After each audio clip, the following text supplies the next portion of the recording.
Good evening. A high-speed police chase through the heart of Preston has ended with a spectacular crash and a death-defying survival. The driver clocked 120 k's an hour through back streets, lost control of the stolen vehicle, then tried to do a runner by stealing a Good Samaritan's car. On its rims, this stolen car barrels down the road at terrifying speed, coming within centimetres of wiping out an innocent motorist before the driver finally loses control. Flipped but not floored, the 46-year-old man climbed out through the rear window, and his dangerous antics didn't end there. A witness had pulled over to help the injured driver. When the crook did the unthinkable, jumping into the front seat of the Good Samaritan's car, until he took matters into his own hands. Pursuing police were just seconds behind.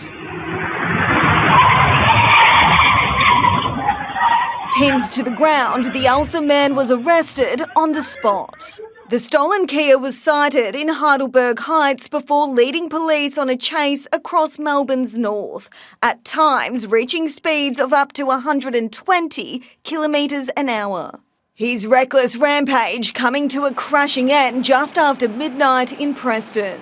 During the pursuit and just moments before the crash, the driver dumped his female passenger here, but her escape was short-lived. Police swooped, cuffing the 30-year-old and taking her into custody.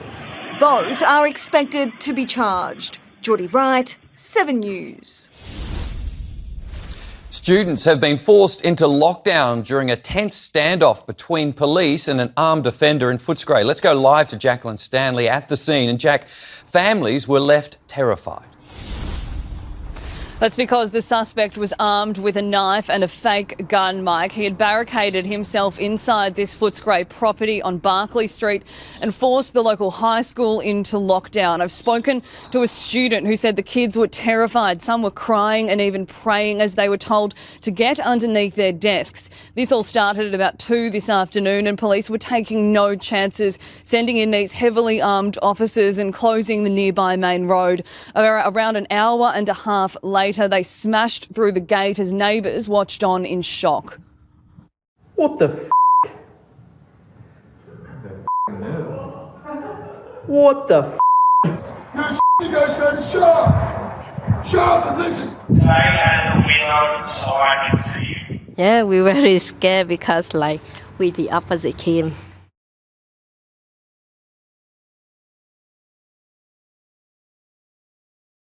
Taken into police custody. There's no ongoing threat to the public this evening, Mike, despite a terrifying afternoon. Yeah, Jack, thank you. The state government is being accused of using dirty tactics to get a deal done with disgruntled Victorian teachers. They've upped their pay offer, but so far it's done nothing to stop next week's planned strike action. The new offer was sent to the union at 10 last night. Then, first thing this morning, it was sent to every teacher. That left union bosses furious, claiming the government is going behind their backs. In a fashion that is anti-union, in a fashion that no Labor government should behave. A pay fight getting messier by the week. I feel disrespected by Ben Carroll. Going straight to our workforce is what a strong Labor government does. The new offer provides a pay rise for education support employees in line with teachers, half the number of meetings to allow more time for class planning, plus a 1% annual lump sum payment for the highest paid teachers. This builds on everything that was agreed to by the union in the previous agreement. Union leadership will decide tonight whether to endorse or reject. Splinter groups within the union are still unhappy. Well, the new agreement is clearly an improvement, but it doesn't go far enough. They want smaller class sizes and a bigger pay rise, 35%. Justin, is the union fractured? I wouldn't describe it as that way. We are a really strong union. Next Thursday's strike still going ahead. I'm calling on the union to stop their planned industrial action next week. Hey, Ben Carroll! Carroll, you can't hide. Public schools have been bled dry. Union bosses now stuck between disillusioned members and an education minister driving a hard bargain. Is Ben Carroll on your Christmas card list? Oh, look, I don't necessarily have a great Christmas card list. Blake Johnson, 7 News. To breaking news, in the last few minutes, the Liberal Party has made its decision on the future of controversial MP Moira Deeming. Nick McCallum is live in the city. Nick, she's just been dumped. That's right, Karina. The state executive of the Liberal Party took just 15 minutes, including with Jess Wilson, to dump Moira Deeming. It was overwhelming. In fact, for the motion to pass, to disendorse her, 3/4 had to vote for it. Moira Deeming herself was not here. It's believed she pleaded her case via Zoom. It all happened because she accused the former party leader, Matthew Guy, of assaulting her at a function in May. She refused to apologise when the police found there was no case to answer. What happens now? Moira Deeming remains in the upper house. She has a choice. Until the election, she can remain a member of the Liberal Party, she can become an independent, or she can join another party. But at the election, she then has to turn around. She will not be able to contest as a Liberal. If she wants to contest, she'll either have to contest as an independent or try to get pre-selection for another party. Now, Jess Wilson a short time ago released a statement. In part, it says, "This matter is now concluded. My singular focus remains on the issues that matter to Victorians and outlining our plan to deliver a plan for this November." Once again, Moira Deeming is no longer going to stand at the next election as a Liberal. Back to you. Nick McCallum in the city with that breaking news. Thank you. The families of Bayside teens Bianca Jones and Holly Bowles are reeling from a new blow in their fight for justice. The government in Laos has indicated no one will face criminal charges for the deaths of the 2 girls and 4 others after they drank lethal alcohol. It's hard to imagine how it could get worse. But you hear this and it just breaks you, really does. The Laotian ambassador this morning hauled into Parliament off the back of news no one will be criminally punished for the deaths of Bianca and Holly. The value that they put on life over there, the fact that they're clearly hiding something with their so-called investigation. Laos deciding there's not enough evidence for a criminal prosecution. Fines will be the most anyone will pay for 6 deaths, including Bianca and Holly. The loss of 6 lives, less than a year in jail and $1,600 to anyone of any reasonableness just is not right. The Australian government has vented its fury. The Special Envoy has been dispatched again to Laos today to reiterate and reaffirm our expectations around accountability here. And they should also expect that their government would pull every single diplomatic lever that is available at their disposal. Foreign Minister Penny Wong will meet with her Laotian counterpart at an ASEAN meeting in Manila next week, where it's expected she'll reinforce Australia's position. Meantime, there's something else these parents want: a targeted federal message to young travellers. Don't go to Laos. Just changes everything. Everything changes. And we miss them. Laura Turner, 7 News. A Colac pensioner will face trial over the murder of St Kilda legend Barry Breen's brother. 72-year-old Brian James Hall has pleaded not guilty to killing Brendan Breen in Toorak 14 years ago. Brendan Breen vanished in 2012 and hasn't been seen since. The accused will face the Supreme Court next month. An Australian soldier has been killed by Russian forces while fighting for Ukraine. His parents making a dangerous dash to the war zone to bury their son. In a place they call the House of Sorrows, another wartime funeral, not for their own, but an Australian, Samuel Michael Pedrozzini, just 26, from Lismore. His parents, Leonie and Tim, braving the high-risk journey deep into a war zone to be there for their only son. Petrosini was a soldier with the Australian Army deployed to England to train Ukrainian soldiers, but decided to join them instead.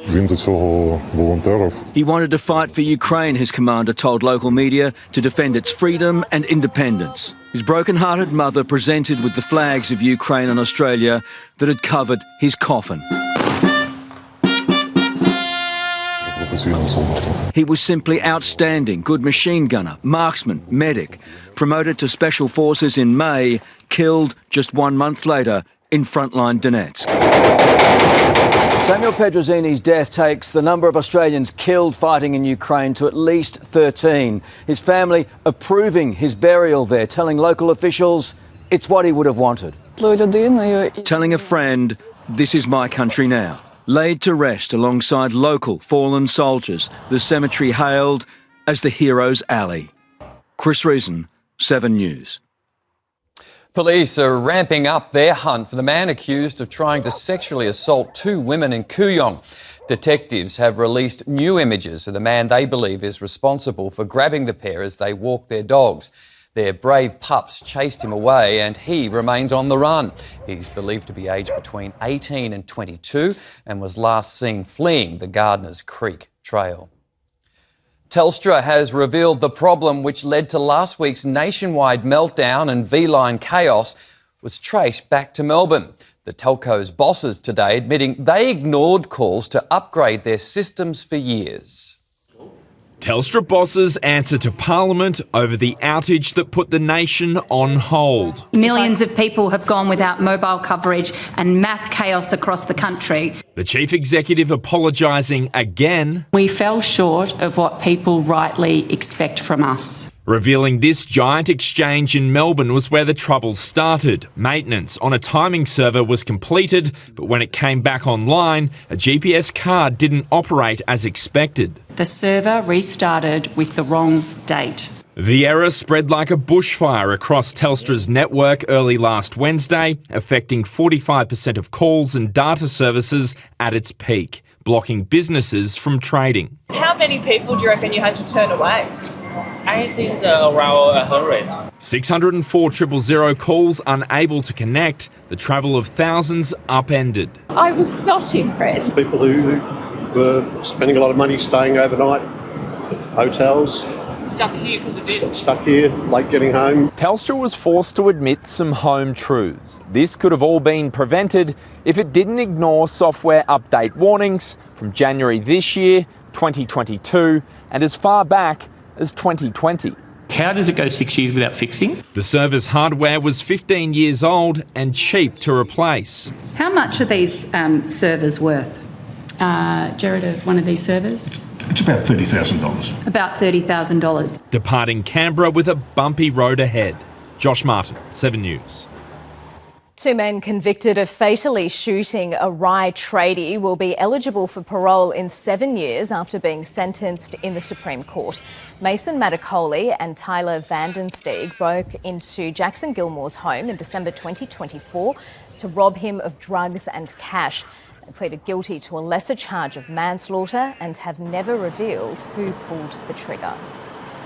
Victoria's top cop has opened up on the moment he leapt into action to help take down a crook on Collins Street. And it's not the first time Mike Bush has stepped in on the front line in the city. Mike Bush was on Chief Commissioner duty today. On Wednesday, he was back on the beat, rushing to help 2 of his officers take down an armed crook in the city. So when you see your colleagues needing some support, you jump straight in. Our top cop was on his way to the office, but didn't hesitate. I got out of the vehicle and put my arms around him and restrained him. The 32-year-old Brunswick man caught and cuffed. I'm not sure who got the biggest fright, the person we were restraining or my 2 colleagues who looked up and saw who was assisting them. The Collins Street takedown wasn't Mike Bush's only run-in with Melbourne crime. He also caught a shoplifter in the act at the 7-Eleven on Swanston and Lonsdale. I introduced myself as an off-duty police officer and the conversation goes somewhere like, well, there's two ways we can do this. The red-handed thief sheepishly choosing to walk back into the shop with his stolen goods. I'm just impressed that he bothered to take the time out of his day to actually bring the person back and make them pay for it. It makes me actually feel more confident in the police force. Ava Cashmore, 7 News.